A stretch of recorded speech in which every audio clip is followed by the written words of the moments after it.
మార్పులు అంటే అప్పుడు కనిపించినవి అయితే ఇప్పుడు కనిపించట్లేదు. నాడు నేడు ఇలాంటివి చూసుకుంటే ఇది విద్యా వ్యవస్థకి ఒక రకంగా డెవలప్ అవుతుందని అనుకోవాలా? కొన్ని విషయాల్లో వెనకబడుతుందని అనుకోవాలా? లేదంటే ఇక ప్రభుత్వ విద్యా వ్యవస్థ ఇలాగే ఉంటుందని అనుకోవాలా? ఇప్పుడు ప్రభుత్వాలు మారినప్పుడు విధానాలు మారుతుంటాయి. అప్పట్లో జన్మభూమి పేరుతో స్కూల్ కట్టించారు వాళ్ళు. ఆ తర్వాత రాజశేఖర రెడ్డి వచ్చాక కూడా డబ్బులు మీరు కడితే కనుక స్కూల్కి మీ పేరే పెడతామని ఇన్ని లక్షలు అని చెప్పి అనౌన్స్ చేశాడు.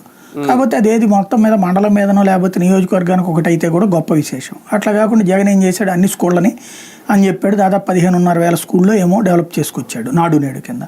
ఇంకా మిగతాది సెకండ్ ఫేజ్లో అండర్ కన్స్ట్రక్షన్లో ఉండగా గవర్నమెంట్ దిగిపోయాడు. తనకు ఒక వెసులుబాటు ఉంటుంది. అదే సమయంలో మీరు చెప్పినట్టుగా ఆయా ప్రాంతాల్లో ఉన్నటువంటి విద్యార్థులను సంతృప్తి పరుస్తారు లేదా అన్నటువంటి కాలం డిసైడ్ చేయాలి. మనం సర్టిఫై చేయలేము ఇందులో. బేసిక్గా వచ్చేటప్పటికి ఏంటంటే జగన్ పాలసీ కార్పొరేట్ విద్యా సంస్థలకు ధీటుగా ఐబీ టెక్నాలజీ అయినా లేకపోతే కనుక ఆ బ్లాక్ బోర్డు సిస్టమ్ తీసేసి పెట్టడం ఇవన్నీ. లోకేష్ సిస్టమ్ ఏంటి, అదే ఉన్నటువంటి పౌరులు ఇబ్బంది కలగకుండా చూడటం అన్నటువంటి. ఈ రెండిట్లో ఏది వాస్తవం, ఎవరి టైంలో విద్య వచ్చింది ఎవరి టైంలో విద్య తగ్గింది అన్నటువంటి భవిష్యత్తు చెప్పాలి, కానీ ఇప్పటికిప్పుడు మనం జడ్జ్ చేయలేము దాంట్లో.